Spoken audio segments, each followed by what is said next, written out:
ஆசையுடன் கேட்பவர்க்கு அள்ளித் தருபவன், அல்லல் துன்பம் துயரங்களை கிள்ளி எறிபவன், பாசத்தோடு யாவரையும் பார்க்கின்றவன், பாவங்களை பார்வையினால் மாய்க்கின்றவன்.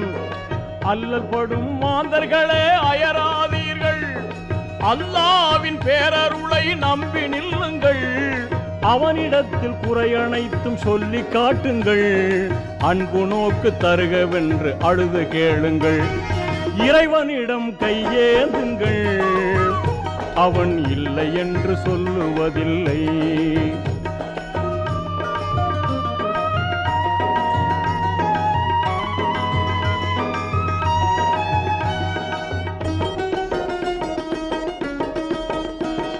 தேடும் நேயர் நெஞ்சங்களில் குடியிருப்பவன், தேடாத மனிதருக்கும் உணவளிப்பவன்.